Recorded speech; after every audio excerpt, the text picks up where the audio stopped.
Assalamualaikum warahmatullahi wabarakatuh. Orientasi terbaik saking sunnah nabawiyah gini ku keberlangsungan. Terus kalau sering belajar tentang kitab-kitab samawi, kitab-kitab sing diriwayataken beberapa ulama ahli kitab sing pun disaken kalian ashabu Rasulillah sallallahu alaihi wasallam. Niku riyen Nabi Ibrahim niku pertama dadi Khalilur Rahman, kekasih Allah Khalilur Rahman. Niku mergi piyambake nu tersiksa protes. Terus kadang tiang saya ini kudu protes, tapi protes bukan kita demo. Protes itu tidak harus demo, protes. Ya Allah, dunia ini tidak fair. Engkau yang Tuhan, engkau zat yang begitu penting, engkau zat yang menciptakan langit dan bumi, engkau zat yang memberi rizki, yang bikin air, bikin oksigen, semua kebutuhan manusia, kemudian mereka tidak kenal engkau. Ini tidak fair. Jadi beliau itu tiap malam itu ngumpat. Ini enggak fair dunia ini. Engkau yang begitu penting mencipta langit bumi, engkau begitu penting yang menciptakan air, menciptakan kebutuhan manusia, kemudian mereka tidak kenal engkau. Ini tidak fair. Ini tidak benar. Jadi sering marah gitu. Karena sampean nggak bisa bayangkan kan, apapun hebatnya presiden atau menteri atau rektor atau kiai terus nang desa nggak dikenali statusnya, diundang lek apa ning dilek itu gak keren blas. Karena ya sama kan, salah Habib Soleh Alatos, muridnya Said Umar punya Mbah Mun, terus nang desa diundang pening dilek itu kan gak keren blas. Awal dari keren tetap dikenal. Nah kemudian orang itu tidak kenal Allah. Makanya terus beliau sujud berkali-kali, ya Allah, sama siapa munajatnya beliau? Innahu la yahzununi alla ara ahadan fil ardi ya'buduka ghairi. Jadi cara kiai sarang namanya ini innahu sak temene kelakuan la yahzunu, yektene nyusano ni ing ingsun, nyusano banget karena pakai lam taukid. Innahu sak temene kelakuan la yahzun, yektene nyusano banget ni ing ingsun. Apa sing nyusano an? Apa sedene kelakuan la ora ningali ingsun fil ardi ing dalam bumi. Ahad dan ing wong suci ya budu kang nyembah sapa ahad ka ing panjenengan wiri saliyane ingsun. Ya Allah, sungguh saya sangat susah karena engkau zat yang begitu penting, kemudian yang tahu kalau engkau Tuhan itu hanya saya.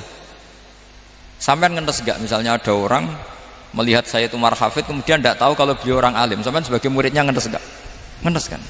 Ada orang memperlakukan Mbah Mun tidak tahu kalau beliau seorang alim alama, kita sebagai santrinya ngenes gak? Ngenes. Lah ini Allah yang Tuhan, kemudian orang tidak ada yang memperlakukan dia sebagai Tuhan, bahkan nyebut saja tidak mau. Itu ketersiksaannya Nabi Ibrahim. Kalau kita kan tersiksa mergo di duwe, ora payu rabi, terus sing wis payu rabi ra iso wayo, ya gitu. Macam-macam kesulitan. Itu jadi apa, jadi wali itu sudah berat karena orientasinya agak tentang Allah tapi tentang diri sendiri. Ana sing susah proposal ragu ya Mas Angkop. Macam-macam. Artinya Nabi Ibrahim itu orang yang benar-benar Khalil Rahman. Beliau tersiksa ini karena dunia dianggap gak fair. Masa Allah zat yang begitu penting kemudian mereka nggak tahu. Maka awal dari nubuah itu apa? Menaukan al-i'lan, mempermaklumatkan Allah di alam raya ini. Makanya nggak ada nabi kecuali memaklumatkan diri. Saya dulu awal-awal Habib Soleh mau nyai, saya bilang orang alim itu harus ngaku kalau alim, Habib juga harus ngaku kalau Habib. Yang orang miskin tidak usah ngaku, sudah konangan. Wong elek ora usah ngaku, ketor elek. Sudah. Karena agama ini pertama yang menolong itu memaklumatkan. Sehingga pertama Nabi jadi Nabi dari Gua Hira, pertama apa? Terus saya ini kira-kira memaklumatkan. Tapi reso dibahas jumpa pers. Tapi yang jelas pertama yang dilakukan Nabi setelah di Gua Hira apa? Memaklumatkan diri kalau beliau adalah Nabi. Sehingga dikumpulkan semua, terus beliau memaklumatkan diri kalau saya ini Nabi. Karena nggak ada artinya Allah kalau tidak dimaklumatkan. Terus makanya di Quran itu kalau menyebut Allah atau menyebut kebenaran selalu dimulai dengan kata fa'lam, harus dimengertikan. Kita ngerti kemudian mengertikan ke orang lain. Makanya saya sering dulu bilang ke Habib Soleh, nggak boleh orang soleh menyembunyikan diri. Karena nanti kalau orang-orang soleh menyembunyikan diri, sing zuhara ala wajhil ardi adalah sesuatu yang nggak benar. Coba misalnya gini, orang bisa terhibur lewat dangdutan, terhibur lewat maksiat. Sementara orang nggak bisa terhibur lewat thala al-badru alaina, asyraqal kaunub tihaja dan sebagainya. Maka orang-orang soleh adalah orang yang bisa memaklumatkan Allah, memaklumatkan Rasulullah, memaklumatkan Quran, dan supaya itu diterima. Karena awal dari orang terima itu tahu dulu. Nah ini tahu saja ndak. Makanya Nabi Ibrahim susah, ya Allah, engkau zat yang begitu penting kemudian tidak diketahui. Ini apa-apaan, enggak fair. Akhirnya Nabi Ibrahim diangkat sebagai Khalil Rahman untuk menaukan atau untuk memaklumatkan Allah Subhanahu wa ta'ala. Nah sebelum itu beliau dihibur, diterbangkan ke langit, ke alam malakut. Kamu susah ya, kenapa susah? Karena zat sementing engkau kemudian tidak ada yang menyembah. Terus dijak ke alam malakut, ditunjukkan sekian juta malaikat, sekian ribu malaikat, semuanya membaca tasbih takbir. Ibrahim senang. Oh ternyata yang seneng jenengan banyak. Loh, coba kalau kita punya kiai kayak Mbah Mun, semakin yang seneng banyak kan semakin kita seneng. Kalau nggak ada yang tahu kan kita tersiksa. Makanya ini penting sekali ya. Jadi pertama agama ini seperti ini tuh barokahnya dingertikan, dimaklumatkan. Saya ini orang yang humul itu menutup diri betul, kecuali bab ngaji. Saya kalau ngaji terbuka. Sampai saya tidak tahu apa ada yang streaming apa direkam, saya tidak tahu. Pokoknya saya satu-satunya saya mau terbuka itu pas ngaji. Dan saya pede karena dulu ngaji saya benar. Saya tanya Mas Akom, sebetulnya kalau sampean mau mulang terbuka bagus. Potensinya dua, konangan alimnya atau konangan ya resiko terbuka kan itu kok. Konangan alimnya. Nah daripada potensi yang kedua terus nggak mau ngajar ya, humul. Syaratnya wali ku humul. Oh, humul itu nggak menampakkan. Memangnya mau menampakkan apa kalau nggak bisa apa-apa kan? Jadi saya tidak tahu itu humul apa bagian dari pengamanan diri. Apa mas? Apa? Aim. Jaga iman. Jadi Nabi itu pertama yang dilakukan apa? Memaklumatkan kalau Allah itu Tuhan.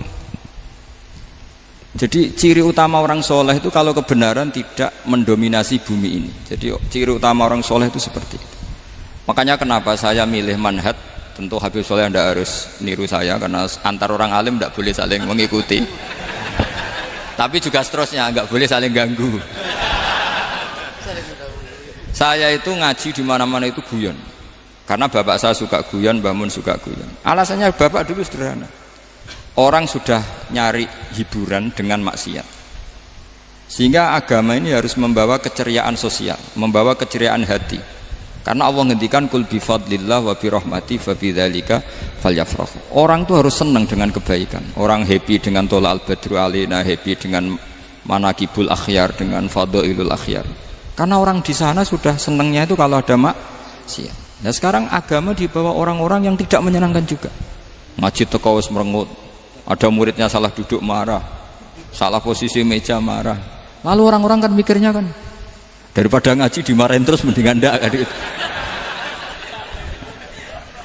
Makanya Nabi itu paling marah itu kalau satu kebaikan jadi problem. Mu'ad bin Jabal itu pernah ngimami lama sekali.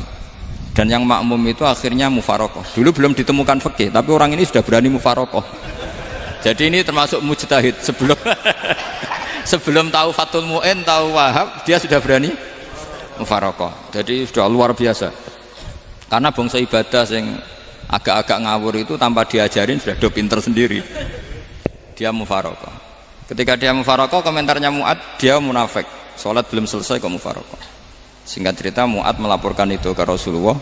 Si tukang penggembala ini juga melaporkan ini ke Rasulullah. Tapi apa kata Rasulullah? Yang Rasulullah itu yang bela, malah bela yang penggembala tadi. Afattanun anta ya Mu'ad. Kamu itu tukang fitnah. Agama ini kalau kamu model begitu orang lari. Basyiru wala tunafiru, yassiru wala tu'asiru. Padahal ini baca Quran panjang, harusnya kan ibadah. Tapi karena ini menjadi problem sosial, orang menjadi tidak nyaman jamaah, itu sudah disalahkan Nabi. Karena tadi, kalau agama ini jadi problem, maka masalah besar. Makanya sifat dasar Rasulullah apa khafiful maunah, biayanya murah. Makanya saya ngaji di mana-mana ya suka seperti ini. Mejanya enggak jelas, pengunjungnya juga agak jelas. Semakin kacau semakin baik kira-kira. Ini pengunjungnya juga seperti ini kan. Nanti sampean yang pidato, jadi tak beri hak Tak beri hak gojlok saya ini namanya aqomaddin. Kalau faman tarokaha fakot. Jadi pilihannya kalau gak aqomaddin ya ada medin. Jadi kenapa banyak kiai yang ceria? Karena tadi satu-satunya cara kita menandingi hegemoni maksiat adalah pembawa taat itu ceria. Karena orang itu mesti mencari kebahagiaan. Sebab itu para nabi itu mengajarkan agama ini dengan cara yang bahagia. Misalnya mangqala la ilaha illallah dakhalal jannah. Nabi tidak ngendikan gini, mangqala la ilaha illallah terus sholatnya benar, puasanya benar, belajarnya benar, jadi kiainya benar. Wah itu kalau itu panjang sekali, banyak yang nggak masuk surga. Sementara kubu yang lain kampanye sudah tenang bersama bapaknya di surga. Lah kita kampanyenya, kon sholat ra mesti ditompo, puasa ra mesti ditompo. Wes repot, syaratnya ditompo ikhlas wangel, kowe ra bakal iso. Berarti maknane kan ra bakal mlebu swarga. Akhirnya wong kan mikir, wis salat tetep ra swarga, poso tetep ra swarga, mendingan ra salat. Jadi kita ini kan bersaing sama kampanye sebelah gitu. Makanya saya milih manhaj pokoknya Islam apik. Tapi bukan berarti saya menyepelekan aturan-aturan dalam salat, karena yang kampanye itu sudah banyak. Biasanya kiai-kiai sing kereng kampanye tentang sing kereng-kereng ini. Itu saya manfaatkan, ya sudah, itu bagian jenengan. Jadi orang itu harus mikir. Agama Kristen itu diterima di Eropa di mana-mana. Di antara sebabnya adalah karena orang dijamin masuk surga. Orang mau kayak apa faseknya tetap kalau mati bersama. Kita enggak. Sudah kiai, sudah mulang terus masih didoain. Semoga amal baiknya diterima, amal buruknya masih ngeper apa? Dan itu santri saya nanti kalau ziarah saya dengan ya Allah ampuni Gus Bah ampuni. Itu kan ngenyek orang itu maksudnya. Maksudnya bukan, makanya saya pernah ketemu orang yang berfaham Wahabi. Dia nuduh kalau orang doa ke mayit itu minta sama mayit. Saya bilang, saya saja yang jadi mayitnya enggak siap. Kok bisa? Doanya itu doa ngeper. Masa sama gurunya bilang gini, Allahumma in kana muhsinan fazid fi ihsani wa in kana musian. Masa gurunya ditaklek? Jadi dia tidak yakin betul kalau gurunya muhsin. Masih ditaklek, jika guru saya baik maka gini ya Allah, jika guru saya buruk maka gini. Loh saya tuh gak pernah doain Mbah Mun gitu, tak anggap gak sopan. Jadi kalau saya berdoa ya Allah jenengan idzihi apa ya, jenengan balas lah, idzihi anna anil muslimina khairan kasira wa antal ghafurur rahim wa anta gitu. Saya gak tega muni wa ingkana musian. Jadi kayak ada sopan ya. Loh kalau aku yang mati sapi lagi. Tak balik malah. Ingkana musian. Malah ada terusannya bahwa kadalik. Jadi makanya mereka kan sering pakai dalil. Andai kan tradisi itu benar, maka yang paling pertama melakukan itu sahabat. Selalu mereka berargumentasi kalau itu tradisi yang benar, maka pertama yang melakukan itu sahabat. Ya gak mungkin sahabat masa bilang ke Nabi ingkana bisa kafir berat kan? Masa kesolehannya lu andai kan Abdul Qadir wafat di mana ini ngomong ini? Beduk. Saya tidak akan berdoa seperti itu. Oh bisa marah Abdul Qadir Jailani. Masa kesalahan beliau di ingkana musinan sama ingkana musinan. Jadi orang tuh harus mikir. Jadi saya dengan bukan berarti Gus Bah bid'ah menciptakan doa baru. Ini bukan urusan menciptakan. Orang yang punya sopan spontan seperti itu. Ini bukan urusan modifikasi doa Anda. Makanya kenapa para nabi itu tidak disolati dengan cara seperti itu, langsung assalamualaikum ya Rasulullah, assalamualaikum ya Abu Bakrin, assalamualaikum ya Umar. Enggak mungkin kita mengatakan ya Abu Bakrin, ya Allah ingkana. Masa Abu Bakar diingkana? Kalau dia bukan, kalau beliau ashabu Rasulillah pasti orang Sayyid itu dzurriyyatu Rasulillah pasti al-tahirin al-mutahhari. Guru-guru kita ini guru-guru kita. Jadi tolong doa itu. Nah, kalau terpaksa doa wa in kana musian, anggap saja hafalnya hanya itu, tapi jangan dijiwai apa? Jangan apa? dijiwai. Kalau ditanya, "Lho Gus, ini orang soleh kok doanya wa in kana musian?" Itu kan guru jenengan. Apalku ikut tok. Tapi ora usah dimaknani, apa? Karena sekali dimaknani nanti kan. Jadi ini urusan etika, urusan rasa. Saya teruskan ya, karena jadi saya mohon sekali, apa-apa itu ada aturannya. Ada aturannya. Ya tentu kita ikut masal saja. Semua selain Nabi, selain para wali kita nggak apa-apa. Doa Allahumma in kana musinan wa in kana musian. Tapi di hati kita sebetulnya ketika mengatakan in kana musian itu coro Jawa hanya rapalan. Rapalan itu ya sudah ngomong saja, tapi nggak usah apa? Nggak usah dijiwai ya. Yang dijiwai kita adalah sifat ghafurnya Allah, bukan status mayitnya, tapi sifat ghafurnya Allah. Karena kata musik itu kan nggak nyaman. Makanya Nabi itu hebatnya Nabi ya tentu karena bentukan Allah Subhanahu wa taala. Adabani Rabbi fa ahsana ta'dibi. Itu kalau nyifati tentang keburukan orang mukmin itu diikutkan sifat ghafurnya Allah. Jadi misalnya gini kalimatnya, liyukaffirallahu anhum aswa alladzi amil. Atau sebagian ayat misalnya wa yukaffiru anhum sayiatihim. Jadi sebetulnya kalau terpaksa mengatakan orang itu buruk, itu sebenarnya dari Allah dulu kita mengatakan Allah itu zat saking baiknya itu mengampuni salahnya seseorang. Jadi nyifati Allah dulu, Allah saking baiknya itu mengampuni salahnya orang-orang baik. Karena orang-orang baik juga manusia, Ustadz juga. Tapi lebih ke nyifati ke Allahnya.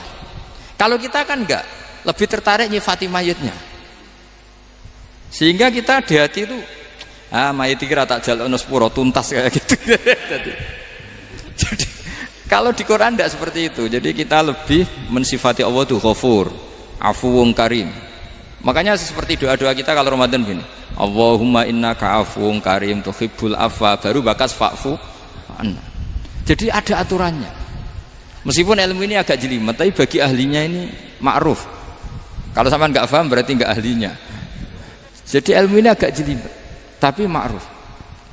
Nah, sehingga Rasulullah kalau kita meyakini syafaatul Rasulullah SAW itu cara berpikir harus kita balik. Misalnya begini, wong Islam nakale ngono, penggaweane maksiat kok disafaati Kanjeng Nabi kurang penggawean. Caranya berpikir jangan gitu. Kalau gitu kowe mari mangkel, wong nakale ngono kok untuk syafaati Kanjeng. Tapi cara berpikir gini, syafaatul Rasulullah itu wasi'ah, luas sekali. Syafaatul Rasulullah ghairu munhasirah, tidak terbatas. Syafaatul Rasulillah itu lebih sakti ketimbang dosanya umatnya. Semua ulama dulu kalau nyifati Allah juga gitu. Allahumma misalnya maghfiratuka awsa'u min dzunubina. Ya, yang misalnya yang pakai mutakalim ya Allahumma maghfiratuka awsa'u min dzunubi wa rahmatuka arja inti min amali. Jadi jangan kitanya dulu. Kalau kitanya dulu kan nyifati kita dosa banyak. Itu sama ndak usah ngaku sudah tahu semua.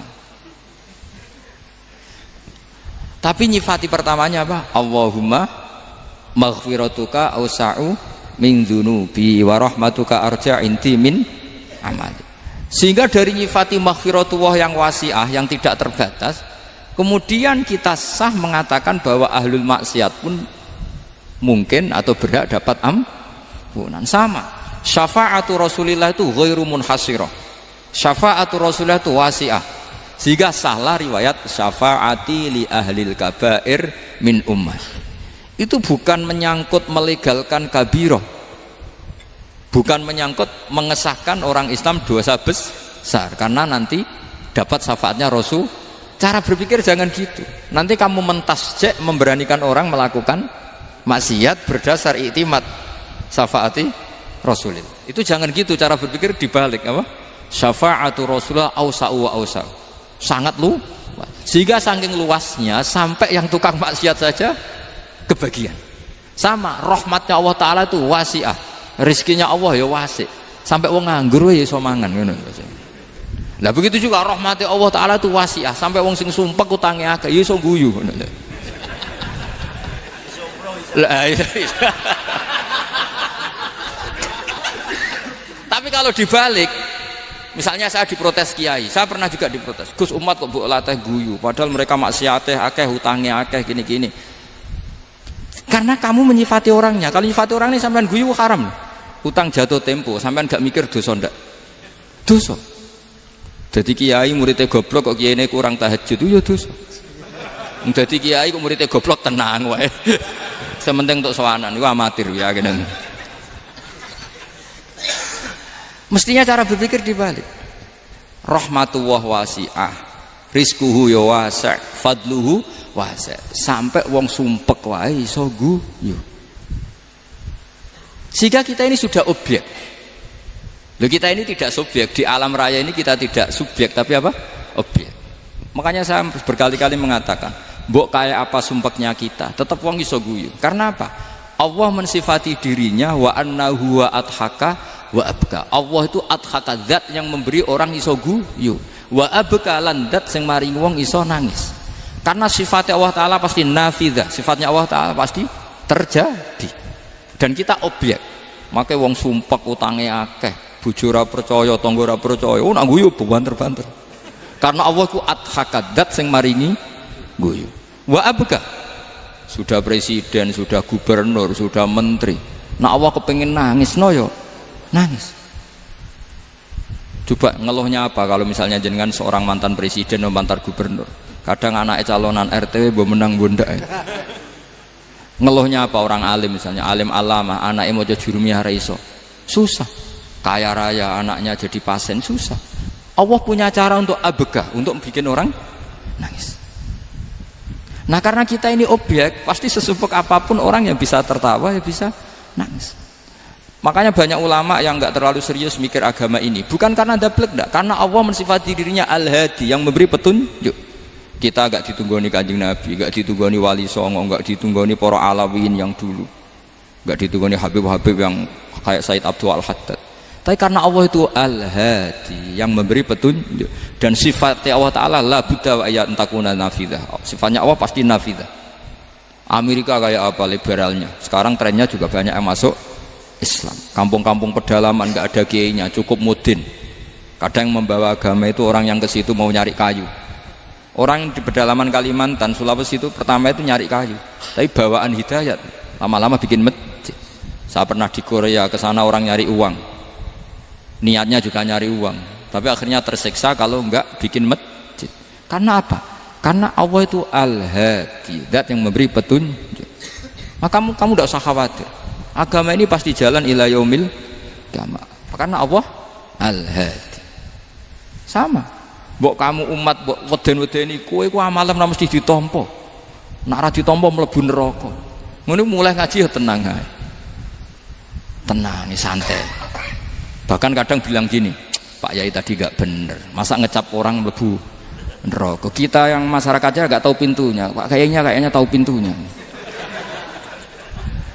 Karena orang itu punya cara. Lho ya betul.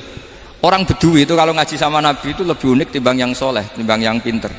Sehingga banyak ilmu itu ditemukan dari orang Bedui. Karena cara berpikir itu aneh. Kalau orang soleh, orang waras kan berpikirnya ada aneh, standar. Jadi orang Bedui itu aneh. Pernah suatu saat Rasulullah itu khutbah cerita kiamat. Wah, dahsyatnya kiamat kayak apa? Semua orang diam nangis semua. Orang Bedui enggak, lebih cerdas. Ini Nabi itu aneh. Cerita kiamat kok udah ada tanggalnya, ini gimana? Orang nangis semua karena dahsyatnya kiamat kayak gitu. Bumi dihancurkan, wus. Pantas sudah nangis dewi-dewi. Ya ono sing nangis pabrik banyune macam-macam ya. Ini kalau kiamat gimana ini perjalanan air kemasan saya kan orang mikir mikir dewi-dewi gitu. Tapi ini enggak. Orang Bedui cara berpikir tuh enggak. Malah ya Rasulullah mata sa'ah. Engkau itu cerita kiamat tapi enggak jelas tanggalnya. Kalau cerita kiamat ya harus jelas dong kapannya. Jadi unik. Jadi cara berpikir sahabat kaget semua loh. Kaget. Karena gak kepikiran. Nabi a'radu anhu, a'radu itu mengabaikan.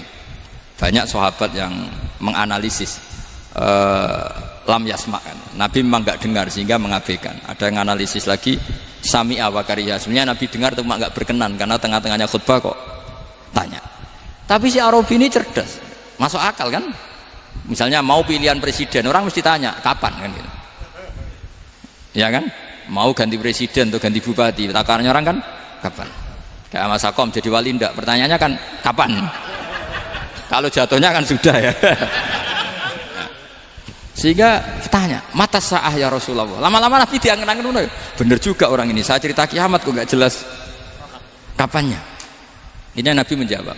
Tapi karena Nabi orang-orang yang sangat pinter, tanya balik. Ma'atattalaha. Lalu kalau kamu berani tanya kiamat kapan, saya tanya balik, ya persiapan kamu apa? Jawabnya santai saja. Fa wallah ma'atattalaha kabira sholatin wala siyamin walakinni uhibbuka ya Rasulullah. Saya enggak menyediakan apa-apa, sholat saya biasa aja, maksudnya standar. Ya kira-kira 5 waktu pas. Ya jenis saya lah kira-kira gitu. Wala kabira siyamin, dan saya puasa ya standar saja pas. Walakinni uhibbuka ya Rasulullah. Tetapi saya mencintai engkau ya Rasulullah. Jawabannya Nabi apa? Almar'u ma'aman ahabba. Sebagian riwayat anta ma'aman ahbabta. Jadi hadis itu populer tuh barokahnya wong desa tadi. Andai kan dia punya etika, maka sowan dulu tanya 4 mata. Itu jadi hadis ahadi. Tapi barokahnya dia selonong di depan umum. Zaman Nabi khutbah itu jadi hadis mutawatir. Jadi kadang barang baik itu barokahnya orang yang enggak baik. Maksudnya su'ul adab. Tanya gitu kan su'ul. Tapi itu barokah. Akhirnya hadis itu mutawatir karena didengar ribuan sahabat yang mendengarkan khutbahnya Rasulullah. Tapi kalau hadis itu satu-satu kan khossoni bidzalika Rasulullah, khossoni bidzalika Rasulullah, itu nanti jadi hadis ahadi yang kualitasnya jauh di bawah hadis mutawatir. Jadi barokahnya orang su'ul adab itu ya ada. Karena Allah yang mendesain ini. Akhirnya kata sahabat, kata Anas bin Malik, mereka itu mangkelnya bukan main sama Arabi tadi, karena tanya nggak sopan sama Rasulullah. Tapi setelah Nabi jawab almar'u ma'aman ahabba fama farihu bisyai'in farahahum bidzalika badal. Mereka tidak pernah senang dengan hadisnya Nabi sesenang riwayat almar'u ma'aman ahabba. Barokahnya Arabi, Bedui. Makanya saya sebagai kiai ini Bedui saya tak pertahankan ila yaumil qiyamah. Karena umat ini pernah terbarokahi oleh orang apa? Bedui. Barokahi su'ul adab tadi.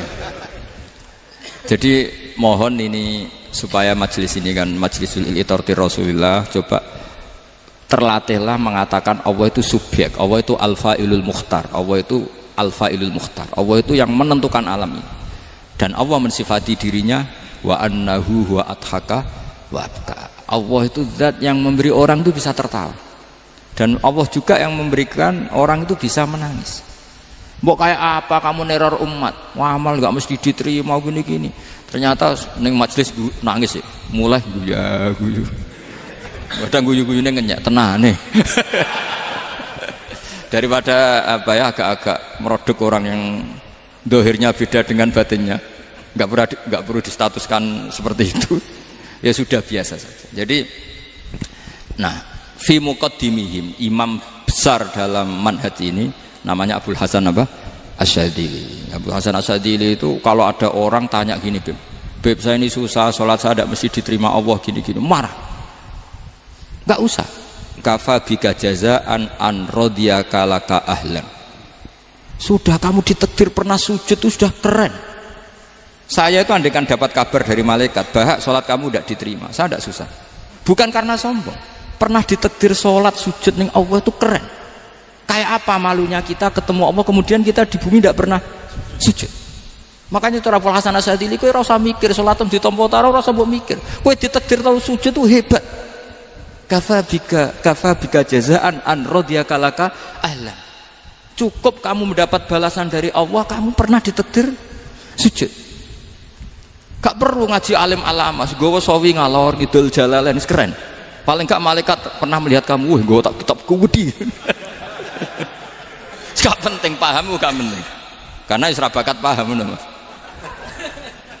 Jadi Abul Hasan Asyadzili adalah orang yang, dan itu Al-Hasani ya, dan itu Al-Hasani. Makanya macam-macam kita yang Al-Husaini sudah kita punya Faqih Muqaddam, punya banyak lah. Di Al-Hasani yang paling populer diantaranya adalah Abul Hasan Asyadzili. Beliau tuh kalau ngendikan sesuatu itu positif terus. Termasuk itu ketika ada orang resah sholat saya diterima ndak, kata beliau wes sing sempurna ditakdir tahu sujud. Saya itu sebetulnya kadang-kadang nyuwiris wes sholatku tompo ta ora, tapi saya sangat sadili, sangat sadili. Saya nggak pernah berdoa ya Allah ibadah kami jenengan terima ndak, karena takut kalau doa gitu keterusan itu terus ditompo ora ya, akhirnya keterusan gitu, akhirnya ngenes. Masa orang pernah sujud ngenes? Lama-lama gini setan masuk Apa artinya saya sujud ternyata nggak diterima? Lu wong kawula kok iskal tentang pernah sujud. Itu kan ibarat gini, kamu ngasih uang sama orang tua kamu, misalnya Habib Soleh ngasih uang Habib Ali, terus apa artinya tak kasih, kemudian beliau tidak terima kasih, itu kan lucu. Terima kasih tidak terima kasih, seorang anak ngasih orang tua itu keren. Makanya saya bangga dengan Habib Soleh ketika beliau mengumrohkan Habib Ali, sudah mendaftarkan haji Habib Ali. Nggak usah mikir diterima apa enggak, wes keren, itu sudah perilaku yang keren, yang hebat. Makanya saya sering ada orang mau cerai tanya saya, Gus saya ini cerai gak, istri saya kurang ajar gini. Gak usah. Tapi bojo kula judes. Uang di bojo iku wis keren, paling gak kowe ra darani jomblo.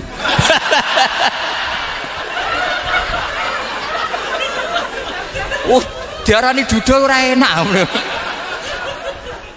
Wis luwe sabar ndi diarani duda mek diarani bojo judes. Enak bojo judes cek gagah. Di bojo lah. Oh, provokator itu. Jadi kafabi jazaan an radhiya kalaka alan, sudah ditakdir pernah sujud itu sudah keren. Dulu ulama ala hadan nampak. Ulama dulu cara berpikir seperti itu. Makanya ulama dulu kalau nafsiri wasjud waqtarib sudah pernah sujud.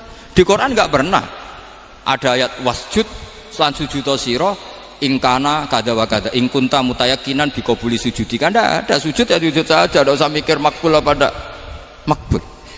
Sudah kalau sujud pasti waqtarib.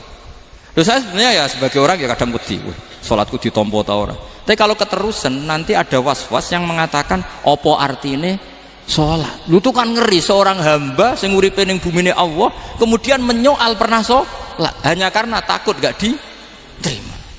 Itu kan geblek banget. Biasa jenis kiai yang di partai itu. Saya enggak tahu kalau keneng di kom.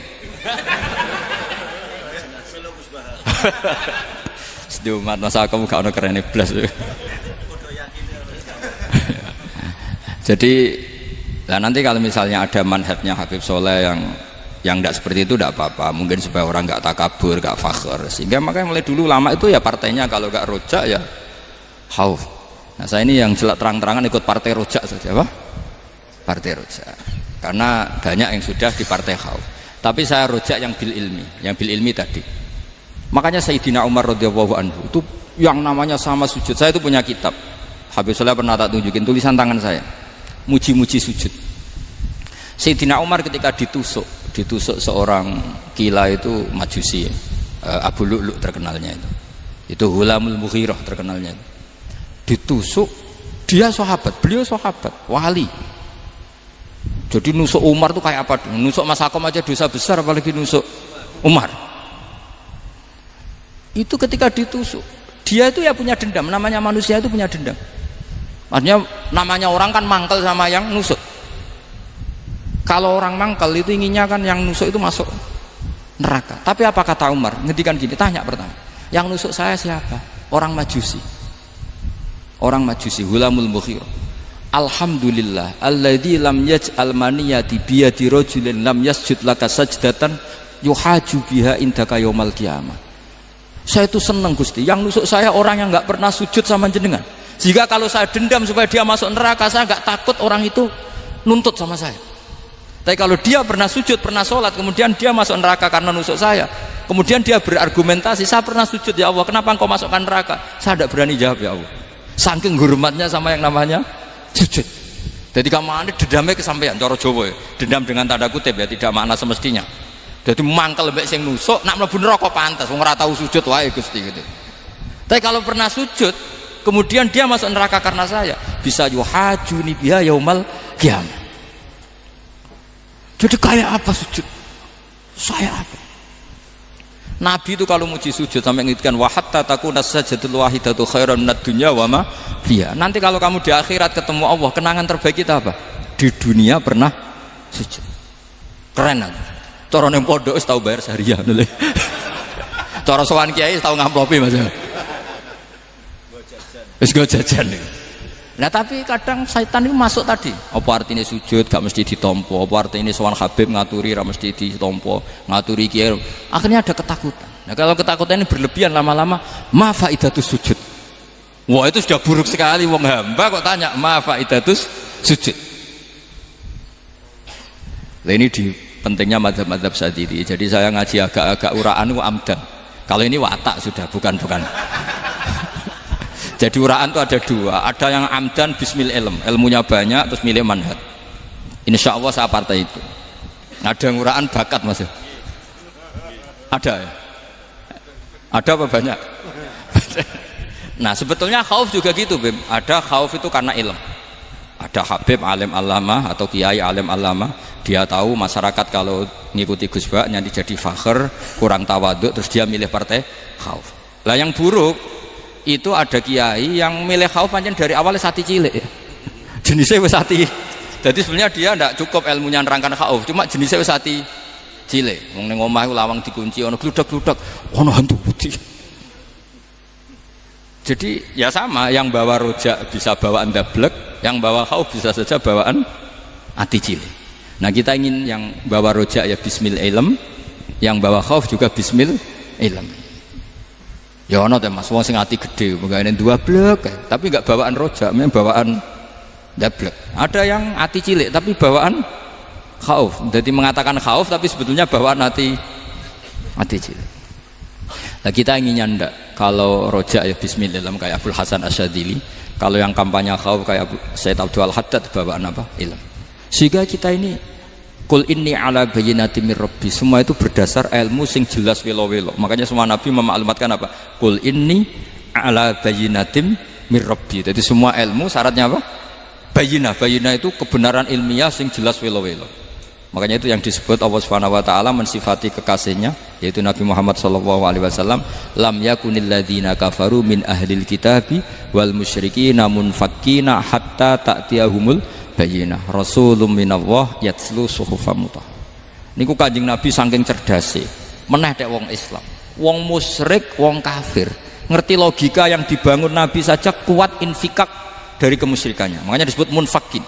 Orang-orang musyrik, orang-orang kafir tidak munfakin, tidak tercerabut dari akar akidahnya hatta ta'tiyahumul bayyinah. Itu siapa? Rasulun minallah yatslu suhufan mutahharah. Masyhur itu debatnya Nabi dengan orang-orang musyrik. Mereka bilang, ya Muhammad, kita ini urusannya banyak, kasusnya banyak, lalu anda mengajarkan ke Tuhan satu, masa urusan banyak cukup Tuhan satu? Itu gak fair Muhammad. Aja'alal alihata ilaha wahida inna hadza la syai'un ujab. Urusan kita banyak, masyakil kita banyak, muskilah kita banyak, kalau Tuhannya satu gak cukup Muhammad. Nabi dengan santainya memberi penjelasan, ya sudah gini saja, kalau kamu jadi budak atau pembantu, majikan kamu banyak, semuanya merintahkan kamu, semuanya bikin aturan untuk kamu suka enggak? Ya gak suka Muhammad, kalau majikan kita banyak repot. Ya sudah, Tuhan kamu itu majikan kamu, kalau banyak perintahnya beda-beda kamu pusing. Ya udah Mat, Tuhannya satu aja Mat. Karena Nabi bayyinah, orang itu bisa dibalik-balik pikirannya. Dan makanya disebut daraballahu masalah rajulan fihi syuraka'u mutasyakisuna wa rajulan salamal lirajul hal astawiyani masalah alhamdulillah. Jadi Nabi itu kalau adu argumentasi itu luar biasa. Jadi segampang itu Nabi memberi apa? Argumentasi. Karena beliau adalah al-hujjatul balighah. Jadi Nabi itu gak pernah kalah. Pernah Nabi debat sama orang Yahudi, Muhammad, saya ini turunan Ibrahim, kita ini Israel ya, kita tahu Israel adalah turunan Nabi Israel, nama lain dari Yakub, Yakub bin Ishak bin Ibrahim. Padahal Yakub ini punya anak namanya Yahuda, makanya Yahuda bin Yakub bin Ishak bin. Kita ini yang mirip Ibrahim, bukan kamu. Tapi orang Yahudi itu nggak apal nasabnya, sehingga mereka bilang kita ini saking baiknya Ibrahim saja pengikut kita. Terus digojlok oleh Nabi, Ibrahim itu buyute Yahuda, makanya digojlok, ha antum ha ulai hajatum fi malakum bi ilm falimatu hajuna fi ma laysa lakum bi ilm. Kita adu debat itu sudah ilmiah, kenapa kamu menjadi tidak ilmiah? Kenapa Muhammad? Terus Allah menurunkan wa ma unzilatit taurat wal injilu illa min ba'di afala ta'qilun. Artinya gini, kalau Ibrahim dikatakan Ibrahim Yahudiyah, itu sama dengan saya berkali-kali podo karo sampean misalnya ngendikan Mbah Zubair itu pengagumnya Gus Roji misalnya. Padahal Gus Roji bin Ubab bin Maimun bin Zubair. Misalnya Gus Roji bin Kiai Haji Ubab bin Kiai Haji Maimun bin Kiai Haji Zubair. Nah Ibrahim itu kan Yahuda bin Yakub bin Ishak bin Ibrahim. Terus mereka bilang Ibrahim itu pengikut Yahudi. Itu kan kebalik. Kayak Habib Hasan itu pengagum Habib Soleh. Kan Habib Hasan rohnya ini gimana ini sih mbahnya kok dianggap. Nah sehingga orang Yahudi ketika Nabi berdebat beda dengan Nabi Muhammad SAW. Ketika ditanya kenapa kamu yakin agama tauhid millata abi, karena ini agama nenek moyang saya, millata abikum apa? Ibrahim. Jadi jelas akhirnya orang Yahudi ngerti. Ya kan sama dengan mengatakan tadi Pak Karno itu pengagum Puan Maharani. Kan aneh enggak kalimat itu? Mbah Hasyim Asy'ari itu pengagum Gus Dur. Gak lucu. Itu debat. Jadi Nabi itu orang yang bayinah. Bayinah itu kalau menerangkan kebenaran itu bahkan orang kafir pun bisa infikak, bisa munfakin, tercerabut dari akar kekafiran. Nabi itu mudah sekali merubah logika. Makanya di Quran sering ada kata aro'aitum, karena memang tadi. Nah saya mohon apapun pilihan anda rojak kayak Abdul Hasan Asadili tadi, ketika orang resah sujudnya diterima apa enggak, sholatnya diterima apa enggak, beliau bisa berargumentasi betapa pentingnya sujud. Wes aja kowe iku kawula, tahu sujud iku keren. Saman bayangkan betapa malunya kita kalau kita ketemu Allah kemudian di dunia enggak pernah. Lho paribasane kula mlebu swarga lah iku isin. Mlebu swarga tapi ning donya ora tahu. Isin. Sama seperti kowe di guru saurip-uripmu ora tahu salam templek isin. Kira-kira seperti meskipun salam templek ora penting ya ora penting tuh, misalnya soalnya salam templek 50.000 duwe wis akeh ngono kan.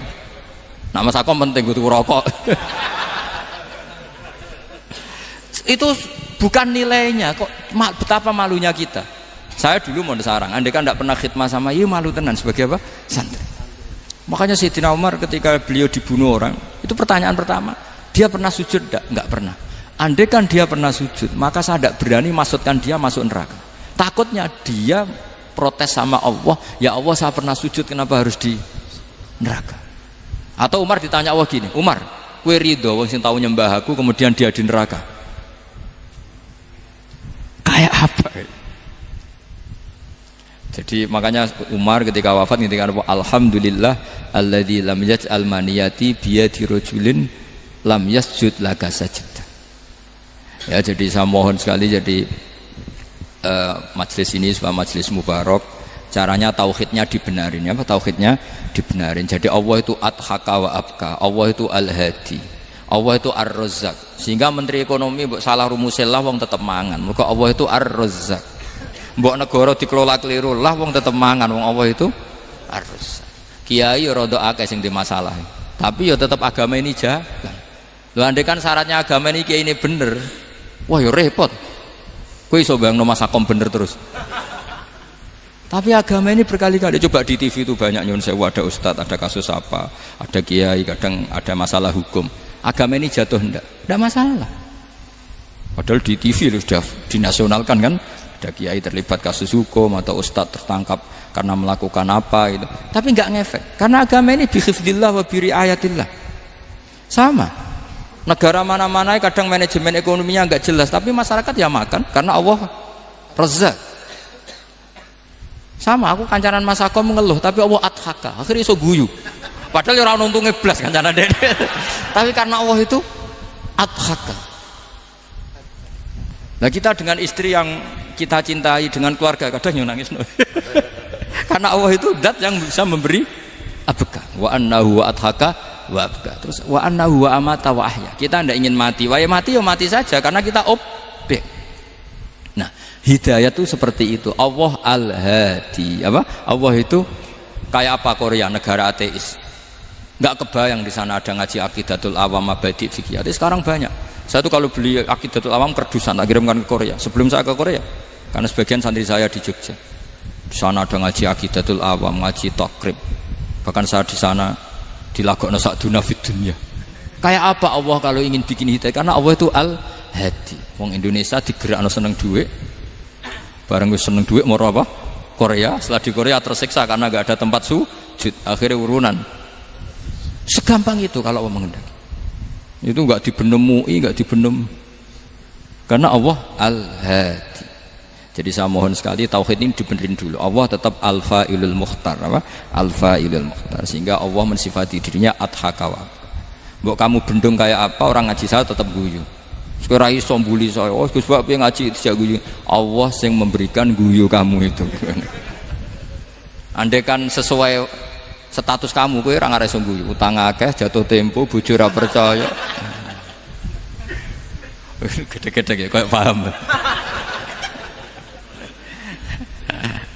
Ya, jadi ini tak isyatkan jenengan. Saya ini tadi bawa kitab Fathur Rahman di Thalibi Ayatul Quran, mau tak kasihkan hadiah ke saya itu Marhafid sebagai penyempurna karena beliau sudah Al-Husaini. Semoga ini dapat barokahnya Al-Hasani. Ini dikarang oleh zurianya Abdus Salam bin Masis. Abdus Salam bin Masis adalah guru dari Abul Hasan apa? Asyadili. Jadi kita tahu Sahibul Hikam Ibnu Athaillah As-Sakandari muridnya Abul Abbas Al-Mursi. Beliau muridnya Abul Hasan Asyadili. Beliau muridnya Abdus Salam bin Masis. Yaitu Alami Zada ini min dzurriyyati Abdus Salam bin Masis. Jadi ini Al-Hasani. Jadi ini sudah klub karena mulai dulu ya tradisinya gitu. Banyak sabaib ngaji barojak, bafadol. Nanti yang bafadol barojak yang ngaji Habib lagi. Seperti sanadnya Soleh di Sarang. Ya Soleh ngaji Mbah Mun. Tapi Mbah Mun ngaji Sayyid Alawi Sadat ya. Ngaji Sayyid Zaini Dahlan. Nanti setelah Sayyid Zaini Dahlan ngaji Ajam lagi Usman Adim Yati. Jadi ya biasa mulai dulu silsilah ya seperti itu. Jadi seperti dulu Ibnu Abbas termasuk Qorobatul Rasulillah. Jadi dulu Qorobatul Rasulillah itu Bani Hasyim sama Bani Muttalib. Tapi kalau sekarang ya tentu para sadat, para habaib. Dulu biasa Ibnu Abbas ngaji ke Zaid bin Sabit. Itu Ibnu Abbas yang mencium tangannya Zaid bin Sabit. Tapi Zaid bin Sabit juga mencium tangannya Ibnu Abbas karena Qorobatul Rasulillah sallallahu alaihi wasallam. Jadi saya mohon semuanya itu insaf bil ilm, ya, insaf bil ilm. Kayak tadi munfakina hatta ta'tiyahumul bayin. Jadi bayina itu orang yang kalau menerangkan itu memberi penjelasan sing jelas welo-welo. Itu siapa? Rasulun minallah yatslu suhufam mutahharam.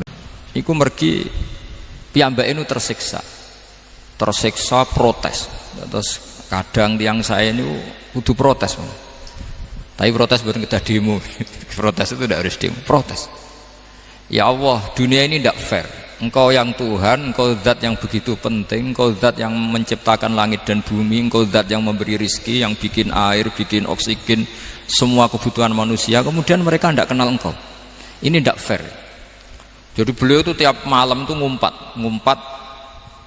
Ini enggak fair dunia ini. Engkau yang begitu penting pencipta langit bumi, engkau begitu penting yang menciptakan air, menciptakan kebutuhan manusia, kemudian mereka tidak kenal engkau. Ini tidak fair. Ini tidak benar. Jadi sering marah gitu. Karena sampean nggak bisa bayangkan kan, apapun hebatnya presiden atau menteri atau rektor atau kiai terus nang desa nggak dikenali statusnya, diundang lek apa yang dilek itu gak keren blas. Karena ya sama kan, salah Habib Soleh Alatos muridnya Said Umar punya Mbah Mun terus nang desa diundang pening dilek itu kan gak keren blas. Awal dari keren tetap dikenal. Nah kemudian orang itu tidak kenal Allah. Makanya terus beliau sujud berkali-kali, ya Allah, sama siapa munajatnya beliau.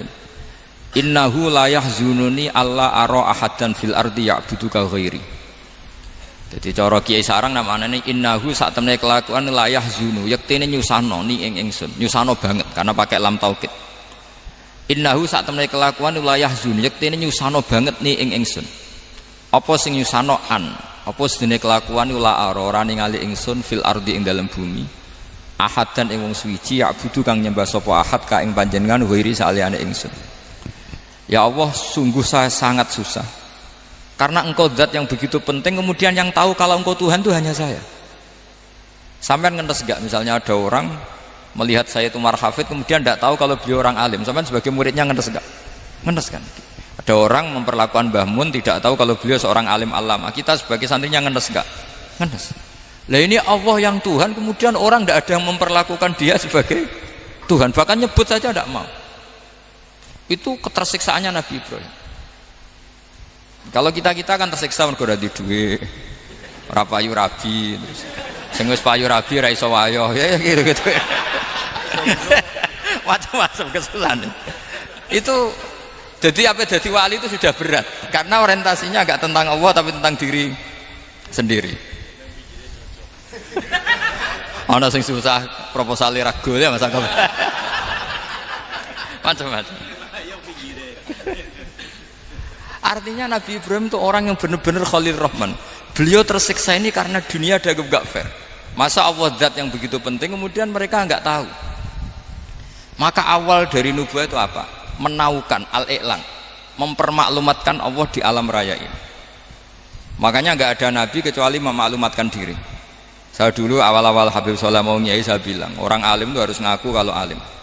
Habib juga harus ngaku kalau Habib. Yang orang miskin tidak usah ngaku sudah konangan. Wong elek ora usah ngaku kata ora elek. Sudah. Karena agama ini pertama yang menolong itu memaklumatkan. Sehingga pertama Nabi jadi Nabi dari Gua Hira, pertama apa? Cara saiki nggih kira-kira memaklumatkan. Tapi reso dibahasakno jumpa pers. Tapi yang jelas pertama yang dilakukan Nabi setelah di Gua Hira apa? Memaklumatkan diri kalau beliau adalah Nabi. Sehingga dikumpulkan semua terus beliau memaklumatkan diri kalau saya ini Nabi. Karena nggak ada artinya Allah kalau tidak dimaklumatkan. Makanya di Quran itu kalau menyebut Allah atau menyebut kebenaran selalu dimulai dengan kata fa'lam, harus dingertikan. Kita ngerti kemudian mengertikan ke orang lain. Makanya saya sering dulu bilang ke Habib Soleh, nggak boleh orang soleh menyembunyikan diri. Karena nanti kalau orang-orang soleh menyembunyikan diri, sing zuhara ala wajhil ardi adalah sesuatu yang nggak benar. Coba misalnya gini, orang bisa terhibur lewat dangdutan, terhibur lewat maksiat. Sementara orang nggak bisa terhibur lewat Thala al-Badru alaina, Asyraqal kaunu bihaja dan sebagainya. Maka orang-orang soleh adalah orang yang bisa memaklumatkan Allah, memaklumatkan Rasulullah, memaklumatkan Quran dan supaya itu diterima. Karena awal dari orang terima itu tahu dulu. Nah ini tahu saja ndak. Makanya Nabi Ibrahim susah, ya Allah, engkau zat yang begitu penting kemudian tidak diketahui. Ini apa-apaan, enggak fair. Akhirnya Nabi Ibrahim diangkat sebagai Khalil Rahman untuk menaukan atau untuk memaklumatkan Allah Subhanahu wa ta'ala.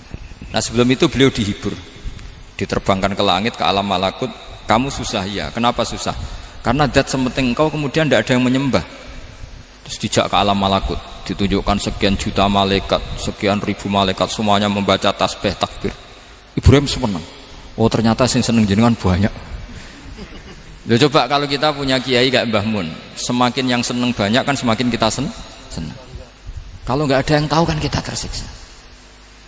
Makanya ini penting sekali ya. Jadi pertama agama ini seperti ini itu barokahnya dingertikan, dimaklumatkan.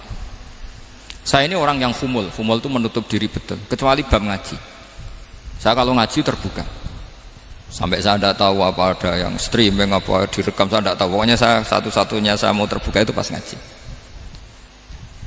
Dan saya pede karena dulu ngaji saya benar. Saya tanya Mas Akom, sebetulnya kalau sampean mau mulang terbuka bagus. Potensinya dua, konangan alimnya atau konangan. Ya resiko terbuka kan itu Pak. Konangan alimnya. Nah daripada potensi yang kedua terus nggak mau ngajar ya humul. Syaratnya wali ku humul. Oh, humul itu nggak menampakkan. Memangnya mau menampakkan apa kalau nggak bisa apa-apa kan? Jadi saya tidak tahu itu humul apa bagian dari pengamanan diri. Apa Mas? Apa? Aim. Jaga iman. Jadi Nabi itu pertama yang dilakukan apa? Memaklumatkan kalau Allah itu Tuhan.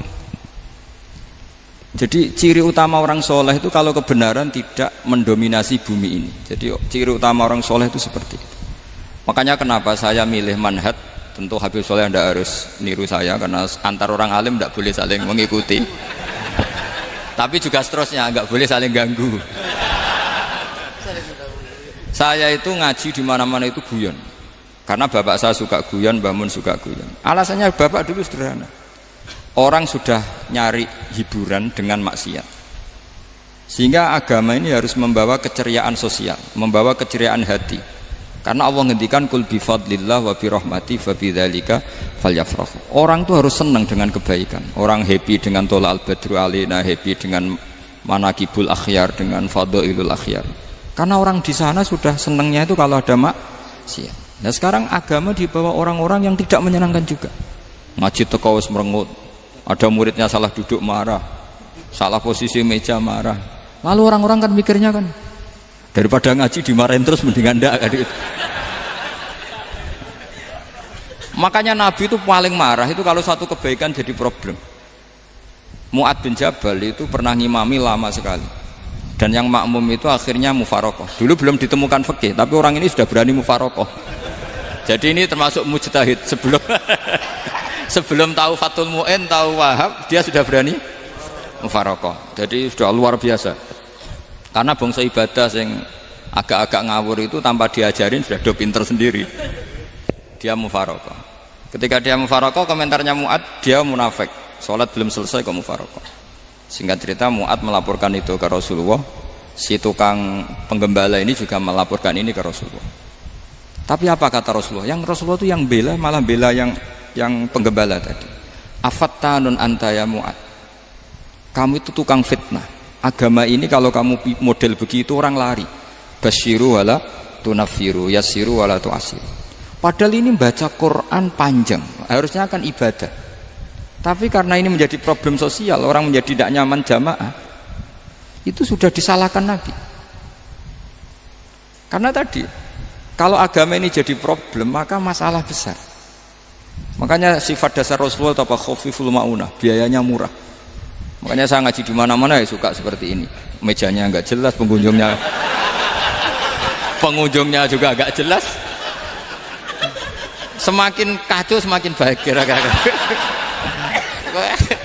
Ini pengunjungnya juga seperti ini kan. Nanti sampean yang pidato, jadi tak beri hak gue jelek saya ini namanya aqomaddin. Kalau faman tarokaha fakot.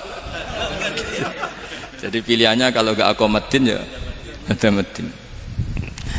Jadi kenapa banyak kiai yang ceria? Karena tadi satu-satunya cara kita menandingi hegemoni maksiat adalah pembawa taat itu ceria, karena orang itu mesti mencari kebahagiaan. Sebab itu para nabi itu mengajarkan agama ini dengan cara yang bahagia. Misalnya mangqala la ilaha illallah dakhalal jannah. Nabi tidak ngendikan gini, mangqala la ilaha illallah terus salatnya benar, puasanya benar, belajarnya benar, jadi kiainya benar. Wah itu kalau itu panjang sekali, banyak yang enggak masuk surga.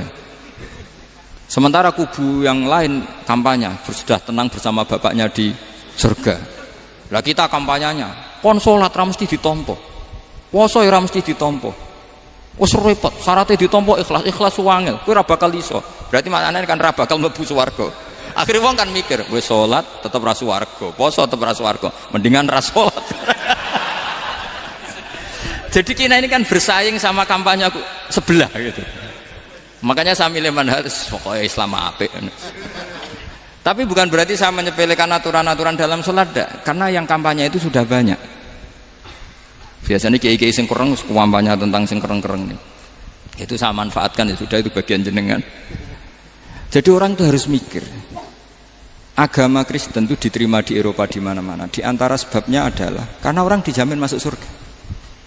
Orang kayak apa faseknya tetap kalau mati bersama.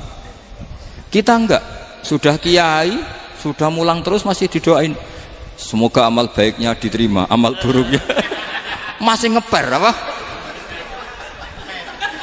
Dan itu santri saya nanti kalau ziarah saya tuh ya Allah ampuni Gus Bah ampuni, itu kan ngenyek orang itu maksudnya. Maksudnya bukan, makanya saya pernah ketemu orang yang berfaham Wahabi, dia nuduh kalau orang doa ke mayit itu minta sama mayit. Saya bilang saya saja yang jadi mayatnya enggak siap. Kok bisa? Doanya itu doa ngeper. Masa sama gurunya bilang gini, Allahumma in kana muhsinan fazid fi ihsani wa in kana musian. Masa gurunya ditaklek? Jadi dia tidak yakin betul kalau gurunya muhsin. Masih ditaklek, jika guru saya baik maka gini ya Allah, jika guru saya buruk maka gini. Loh saya tuh gak pernah doain Mbah Mun gitu. Tak anggap gak sopan. Jadi kalau saya berdoa ya Allah jenengan izzihi apa ya, jenengan balas lah izzihi anna anil muslimina khairan katsira wa antal ghafurur rahim wa anta gitu. Saya enggak tega muni wa in kana musian. Jadi kayak ada sopan ya. Loh kalau Akom yang mati sapi lagi. Tak balik malah. Ingkana musian. Malah ada terusannya bahwa kadalik. Jadi makanya mereka kan sering pakai dalil. Andai kan tradisi itu benar, maka yang paling pertama melakukan itu sahabat. Selalu mereka berargumentasi, kalau itu tradisi yang benar, maka pertama yang melakukan itu sahabat. Ya gak mungkin sahabat masa bilang ke Nabi ingkana. Bisa kafir berat kan? Masa kesolehannya? Loh, andai kan Abdul Qadir wafat di mana ini ngomong ini? Beduk. Saya tidak akan berdoa seperti itu. Oh, bisa marah Abdul Qadir Jailani. Masa kesalahan beliau di ingkana musinan sama ingkana musinan. Jadi orang tuh harus mikir. Jadi saya dengan bukan berarti Gus Bak bid'ah menciptakan doa baru. Ini bukan urusan menciptakan. Orang yang punya sopan spontan seperti itu. Ini bukan urusan modifikasi doa Anda. Makanya kenapa para nabi itu tidak disolati dengan cara seperti itu, langsung assalamualaikum ya Rasulullah, assalamualaikum ya Abu Bakrin, assalamualaikum ya Umar. Enggak mungkin kita mengatakan ya Abu Bakrin, ya Allah ingkana. Masa Abu Bakar di ingkana? Kalau dia bukan kalau beliau ashabu Rasulillah, pasti orang Sayyid itu dzurriyyatu Rasulillah, pasti al-tahirin al-mutahhari. Guru-guru kita ini guru-guru kita. Jadi tolong doa itu. Nah, kalau terpaksa doa wa in kana musian, anggap saja hafalnya hanya itu, tapi jangan dijiwai, apa? Jangan apa? Dijiwai. Kalau ditanya, "Lho Gus, ini orang soleh kok doanya wa in kana musian?" Itu kan guru jenengan. Apalku ikut tok. Tapi ora usah dimaknani, apa? Karena sekali dimaknani nanti kan. Jadi ini urusan etika, urusan rasa. Saya teruskan ya, karena jadi saya mohon sekali, apa-apa itu ada aturannya. Ada aturannya. Ya tentu kita ikut masal saja. Semua selain Nabi, selain para wali kita nggak apa-apa doa wa ingkana musinan, ingkana musian.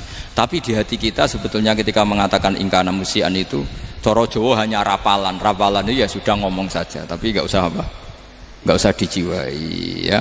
Yang dijiwai kita adalah sifat ghafurnya Allah, bukan status mayitnya, tapi sifat ghafurnya Allah. Karena kata musik itu kan nggak nyaman. Makanya Nabi itu hebatnya Nabi ya tentu karena bentukan Allah Subhanahu wa taala. Adabani Rabbi fa ahsana ta'dibi. Itu kalau nyifati tentang keburukan orang mukmin itu diikutkan sifat ghafurnya Allah. Jadi misalnya gini kalimatnya, liyukaffirallahu anhum aswa alladzi amil. Atau sebagian ayat misalnya wa yukaffiru anhum sayyi'atihim. Jadi sebetulnya kalau terpaksa mengatakan orang itu buruk, itu sebenarnya dari Allah dulu kita mengatakan Allah itu zat saking baiknya itu mengampuni salahnya seseorang. Jadi nyifati Allah dulu, Allah saking baiknya itu mengampuni salahnya orang-orang baik. Karena orang-orang baik juga manusia, Ustadz juga. Tapi lebih ke nyifati ke Allahnya. Kalau kita kan enggak, lebih tertarik nyifati mayitnya. Sehingga kita di hati itu mayit kira tak jalono sepuro tuntas kayak gitu. Jadi kalau di Quran tidak seperti itu. Jadi kita lebih mensifati Allah itu Ghafur, Afuwun Karim. Makanya seperti doa-doa kita kalau Ramadan gini, Allahumma innaka afuwun karim tuhibbul afwa, baru bakas fa'fu anna. Jadi ada aturannya. Meskipun ilmu ini agak jelimet, tapi bagi ahlinya ini ma'ruf. Kalau sama nggak paham berarti nggak ahlinya. Jadi ilmu ini agak jelimet, tapi ma'ruf. Nah, sehingga Rasulullah kalau kita meyakini syafaatul Rasulullah SAW, itu cara berpikir harus kita balik. Misalnya begini, wong Islam nakale ngono, penggaweane maksiat kok disafaati Kanjeng Nabi kurang penggawean. Caranya berpikir jangan gitu. Kalau gitu kowe mari mangkel, wong nakale ngono kok untuk syafaati Kanjeng. Tapi cara berpikir gini, syafaatu Rasulillah itu wasi'ah, luas sekali. Syafaatu Rasulillah ghairu munhasirah, tidak terbatas. Syafaatu Rasulillah itu lebih sakti ketimbang dosanya umatnya. Semua ulama dulu kalau nyifati Allah juga gitu. Allahumma misalnya maghfiratuka awsa'u min dzunubina. Ya, yang misalnya yang pakai mutakalim ya Allahumma maghfiratuka awsa'u min dzunubi wa rahmatuka arja inti min amali. Jadi jangan kitanya dulu. Kalau kitanya dulu kan nyifati kita dosa banyak. Itu sama ndak usah ngaku sudah tahu semua. Tapi nyifati pertamanya apa? Allahumma maghfiratuka awsa'u min dzunubi wa rahmatuka arja inti min amali. Sehingga dari nyifati maghfiratullah yang wasi'ah, yang tidak terbatas, kemudian kita sah mengatakan bahwa ahlul maksiat pun mungkin atau berhak dapat ampunan. Sama, syafa'atu Rasulillah itu ghairu munhasirah. Syafa'atu Rasulillah itu wasi'ah. Sehingga sahlah riwayat syafa'ati li ahlil kabair min ummah. Itu bukan menyangkut melegalkan kabirah, bukan menyangkut mengesahkan orang Islam dosa besar karena nanti dapat syafaatnya Rasul. Cara berpikir jangan gitu. Nanti kamu mentasjek memberanikan orang melakukan maksiat berdasar iktimat syafaati Rasulillah. Itu jangan gitu cara berpikir, dibalik apa? Syafa'atu Rasulullah awsa'u wa awsa'u. Sangat luas. Sehingga saking luasnya sampai yang tukang maksiat saja kebagian. Sama, rahmatnya Allah Ta'ala itu wasi'ah, rizkinya Allah ya wasi', sampai wong nganggur ya iso mangan. Nah begitu juga rahmatnya Allah Ta'ala itu wasi'ah, sampai wong sing sumpek utange akeh ya iso guyu.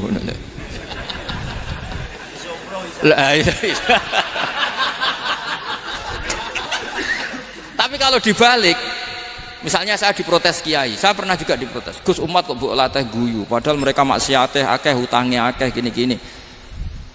Karena kamu menyifati orangnya. Kalau menyifati orang ini sampean guyu haram. Utang jatuh tempo, sampean gak mikir dosa ndak? Dosa. Jadi kiai muridnya goblok kok kiai ini kurang tahajud itu ya dosa. Jadi kiai kok muridnya goblok tenang wae. Sementing untuk sowanan itu amatir ya gini. Mestinya cara berpikir dibalik. Rahmatullah wasi'ah, rizquhu ya wasi', fadluhu wasi', sampai wong sumpek wae iso guyu. Jika kita ini sudah objek. Loh, kita ini tidak subjek, di alam raya ini kita tidak subjek tapi apa? Objek. Makanya saya berkali-kali mengatakan, mbok kayak apa sumpeknya kita, tetap wong iso guyu. Karena apa? Allah mensifati dirinya wa annahu wa adhaka wa abka. Allah itu adhaka, zat yang memberi orang iso guyu. Wa abka lan zat sing maringi wong iso nangis. Karena sifatnya Allah Ta'ala pasti nafidah, sifatnya Allah Ta'ala pasti terjadi. Dan kita objek. Makanya wong sumpek utange akeh, bojo ora percaya, tangga ora percaya, nak guyu banter-banter. Karena Allah ku adhakadat sing maringi guyu. Wa abka, sudah presiden, sudah gubernur, sudah menteri, nak Allah kepengin nangis no yo nangis. Coba ngeluhnya apa kalau misalnya jenengan seorang mantan presiden atau mantan gubernur, kadang anaknya calonan RT mbok menang bondak. Ngeluhnya apa orang alim, misalnya alim alama, anaknya mau jadi jurumiyah raiso, susah. Kaya raya anaknya jadi pasien, susah. Allah punya cara untuk abegah, untuk bikin orang nangis. Nah karena kita ini objek, pasti sesumpek apapun orang yang bisa tertawa ya bisa nangis. Makanya banyak ulama yang nggak terlalu serius mikir agama ini, bukan karena dablek, enggak, karena Allah mensifati dirinya Al-Hadi, yang memberi petunjuk. Kita gak ditunggoni Kanjeng Nabi, gak ditunggoni Wali Songo, gak ditunggoni para alawin yang dulu, gak ditunggoni Habib-Habib yang kayak Said Abdul Al-Haddad. Tapi karena Allah itu Al-Hadi, yang memberi petunjuk, dan sifatnya Allah Ta'ala la budda wa ayat takuna nafidah. Sifatnya Allah pasti nafidah. Amerika kayak apa liberalnya, sekarang trennya juga banyak yang masuk Islam. Kampung-kampung pedalaman gak ada kiainya, cukup mudin. Kadang membawa agama itu orang yang ke situ mau nyari kayu. Orang di pedalaman Kalimantan, Sulawesi itu pertama itu nyari kayu, tapi bawaan hidayat, lama-lama bikin masjid. Saya pernah di Korea, ke sana orang nyari uang, niatnya juga nyari uang, tapi akhirnya tersiksa kalau enggak bikin masjid. Karena apa? Karena Allah itu Al-Hadi, zat yang memberi petunjuk. Maka kamu tidak usah khawatir, agama ini pasti jalan ila yaumil qiyamah, karena Allah Al-Hadi. Sama. Mbok kamu umat mbok weden-wedeni kowe ku amalan ora mesti ditampa. Nek ora ditampa mlebu neraka. Ngono mulai ngaji ya tenang ae. Tenang, santai.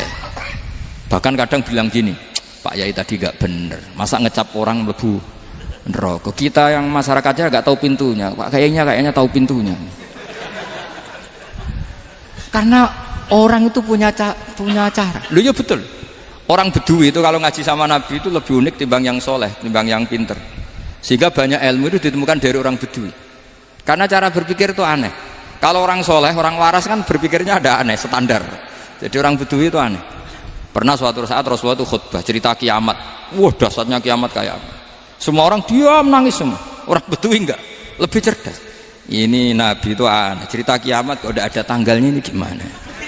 Orang nangis semua karena dahsyatnya kiamat kayak gitu. Bumi dihancurkan, wus. Pantas sudah nangis dewi-dewi. Ya ono sing nangis pabrik banyune macam-macam ya. Ini kalau kiamat gimana ini perjalanan air kemasan saya kan orang mikir mikir dewi-dewi gitu. Tapi ini enggak. Orang Bedui cara berpikir tuh enggak. Malah ya Rasulullah, mata sa'ah. Engkau itu cerita kiamat tapi enggak jelas tanggalnya. Kalau cerita kiamat ya harus jelas dong kapannya. Jadi unik. Jadi cara berpikir sahabat kaget semua loh. Kaget. Karena gak kepikiran. Nabi a'radu anhu, a'radu itu mengabaikan. Banyak sahabat yang menganalisis lam yasma'kan. Nabi memang gak dengar sehingga mengabaikan. Ada yang analisis lagi sami'a wa kariha. Sebenarnya Nabi dengar cuma gak berkenan karena tengah-tengahnya khutbah kok tanya. Tapi si Arabi ini cerdas. Masuk akal kan? Misalnya mau pilihan presiden, orang mesti tanya kapan kan gitu. Ya kan? Mau ganti presiden atau ganti bupati, takarnya orang kan kapan? Kayak Mas Akom jadi wali ndak? Pertanyaannya kan kapan? Kalau jatuhnya kan sudah ya.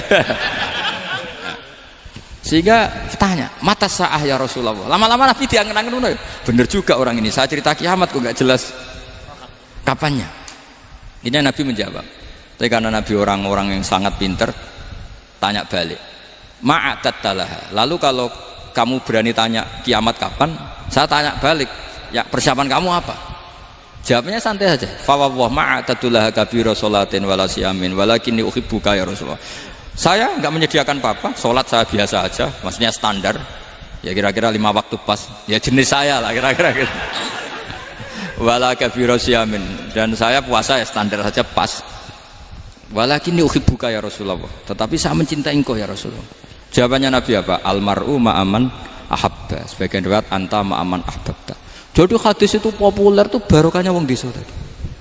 Andai kan dia punya etika maka sowan dulu tanya 4 mata. Itu jadi hadis ahadi. Tapi barokahnya dia selonong di depan umum. Zaman Nabi khutbah itu jadi hadis mutawatir. Jadi kadang barang baik itu barokahnya orang yang enggak baik. Maksudnya su'ul adab. Tanya gitu kan su'ul, tapi itu barokah. Akhirnya hadis itu mutawatir karena didengar ribuan sahabat yang mendengarkan khutbahnya Rasulullah. Tapi kalau hadis itu satu-satu kan khossoni bidzalika Rasulullah, khossoni bidzalika Rasul, itu nanti jadi hadis ahadi yang kualitasnya jauh di bawah hadis mutawatir. Jadi barokahnya orang su'ul adab itu ya ada karena Allah yang mendesain ini. Akhirnya kata sahabat, kata Anas bin Malik, mereka itu mangkelnya bukan main sama Arabi tadi karena tanya nggak sopan sama Rasulullah. Tapi setelah Nabi jawab almar'u ma'aman ahabba fama farihu bisyai'in farahahum bidzalika badal. Mereka tidak pernah senang dengan hadisnya Nabi sesenang riwayat almar'u ma'aman ahabba. Barokahnya Arabi Bedui. Makanya saya sebagai kiai ini Bedui saya tak pertahankan ila yaumil qiyamah. Karena umat ini pernah terbarokahi oleh orang apa? Bedui. Barokah suladab tadi. Jadi mohon ini supaya majelis ini kan majlisul iltorti Rasulullah, coba terlatihlah mengatakan Allah itu subjek, Allah itu al-fa'ilul mukhtar, Allah itu al-fa'ilul mukhtar, Allah itu yang menentukan alam ini.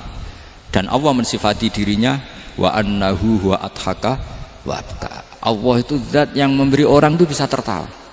Dan Allah juga yang memberikan orang itu bisa menangis. Mbok kayak apa kamu neror umat, amal nggak mesti diterima gini-gini. Ternyata neng majelis nangis ya, mulai guyu. Kadang guyu-guyu ngenyek tenang nih. Daripada apa ya agak-agak merodok orang yang dohirnya beda dengan batinnya, nggak perlu distatuskan seperti itu. Ya sudah biasa saja. Jadi, nah, fi muqaddimihim imam besar dalam manhaj ini. Namanya Abul Hasan apa? Asyadzili. Abu Hasan Asyadzili itu kalau ada orang tanya gini, Beb saya ini susah, sholat saya tidak mesti diterima Allah gini-gini, marah. Enggak usah. Kafa bika jazaan an radiyaka laka ahlan. Sudah kamu ditakdir pernah sujud itu sudah keren. Saya itu andaikan dapat kabar dari malaikat bahwa sholat kamu tidak diterima, saya tidak susah. Bukan karena sombong. Pernah ditakdir sholat sujud ning Allah itu keren. Kayak apa malunya kita ketemu Allah kemudian kita di bumi tidak pernah sujud. Makanya cara Abul Hasan Asyadzili kowe ora usah mikir salatem ditampa taro ora usah mbok mikir. Kowe ditakdir tau sujud itu hebat. Kafa bika jazaan an radiyaka laka ahlan. Cukup kamu mendapat balasan dari Allah, kamu pernah ditakdir sujud. Gak perlu ngaji alim alamas, gowo sawi ngalor ngidul jalalain keren. Paling gak malaikat pernah melihat kamu, wah gowo tak kitab kuwedi. Gak penting pahammu gak penting. Karena isra bakat paham Mas. Jadi Abul Hasan Asyadzili adalah orang yang, dan itu Al-Hasani ya, dan itu Al-Hasani. Makanya macam-macam kita yang Al-Husaini sudah kita punya Faqih Muqaddam, punya banyak lah. Di Al-Hasani yang paling populer diantaranya adalah Abul Hasan Asyadzili. Beliau itu kalau ngendikan sesuatu itu positif terus. Termasuk itu ketika ada orang resah sholat saya diterima ndak, kata beliau, wes kowe sing sempurna, ditakdir tahu sujud. Saya itu sebetulnya kadang-kadang miris, wah sholatku tompo ta ora, tapi saya sangat sadili, sangat sadili. Saya nggak pernah berdoa ya Allah ibadah kami jenengan terima ndak, karena takut kalau doa gitu keterusan itu terus ditompo ora, akhirnya keterusan gitu, akhirnya ngenes. Masa orang pernah sujud ngenes? Lama-lama gini setan masuk, apa artinya saya sujud ternyata nggak diterima? Lu wong kawula kok iskal tentang pernah sujud. Itu kan ibarat gini, kamu ngasih uang sama orang tua kamu, misalnya Habib Soleh ngasih uang Habib Ali, terus apa artinya tak kasih, kemudian beliau tidak terima kasih, itu kan lucu. Terima kasih tidak terima kasih, seorang anak ngasih orang tua itu keren. Makanya saya bangga dengan Habib Soleh ketika beliau mengumrohkan Habib Ali, sudah mendaftarkan haji Habib Ali. Nggak usah mikir diterima apa enggak, wes keren, itu sudah perilaku yang keren, yang hebat. Makanya saya sering ada orang mau cerai tanya saya, Gus saya ini cerai gak, istri saya kurang ajar gini. Gak usah. Tapi bojoku lo judes. Uang di bojoku wis keren. Paling gak kowe ra darani jomblo.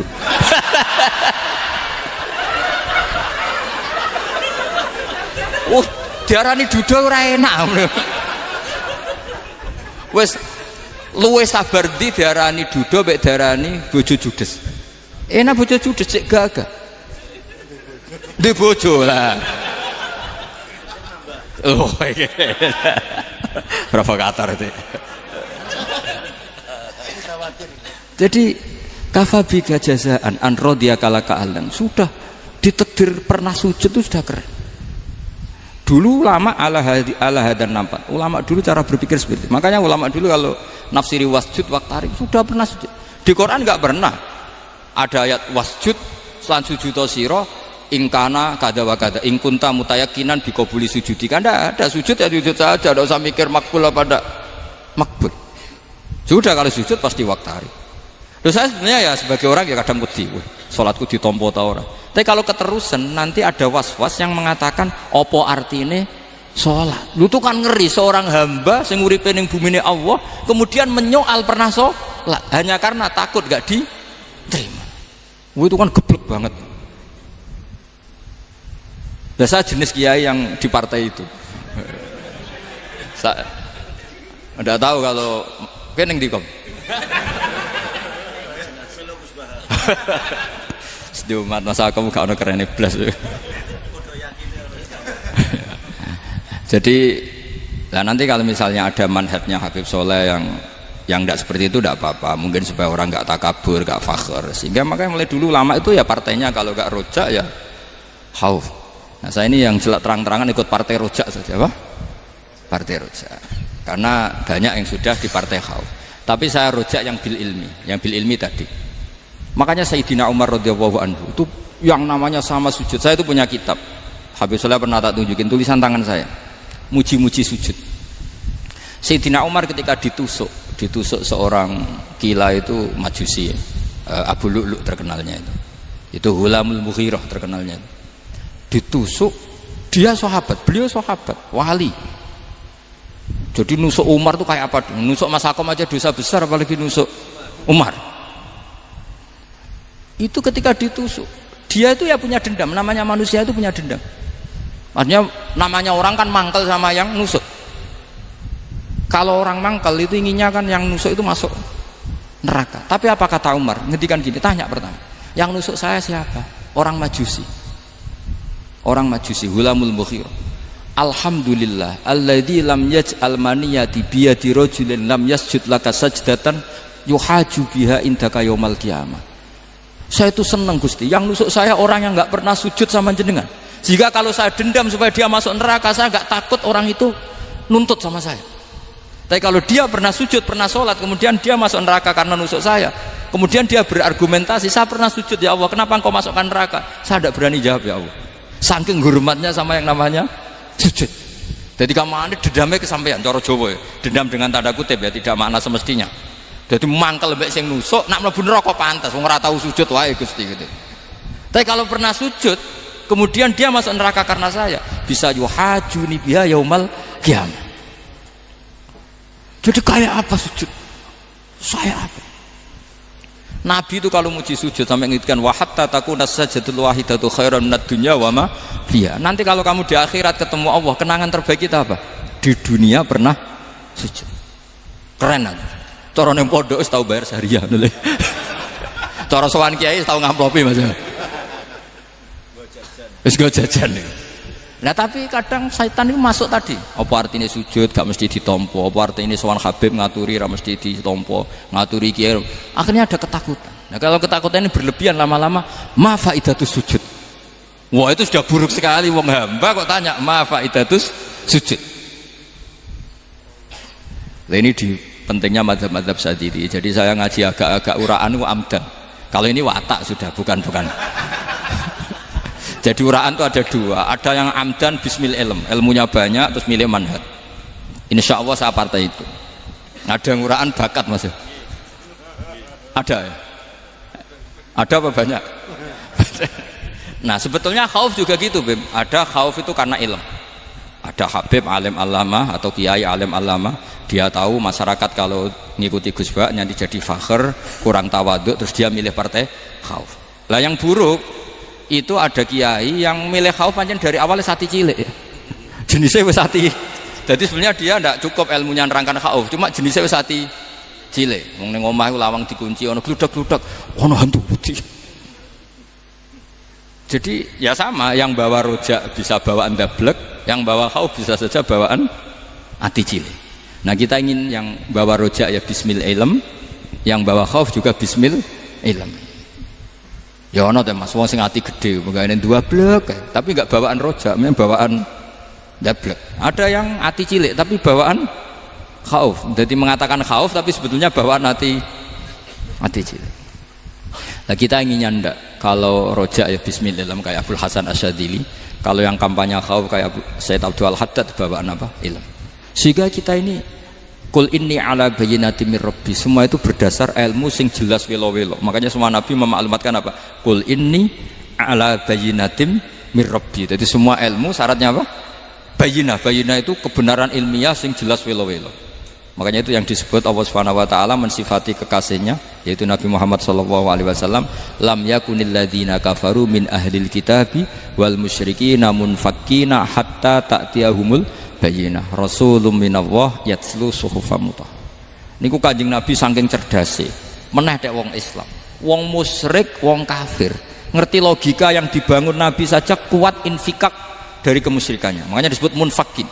Orang-orang musyrik, orang-orang kafir tidak munfakin, tidak tercerabut dari akar akidahnya hatta ta'tiyahumul bayyinah. Itu siapa? Rasulun minallah yatslu suhufam mutahharah. Masyhur itu debatnya Nabi dengan orang-orang musyrik.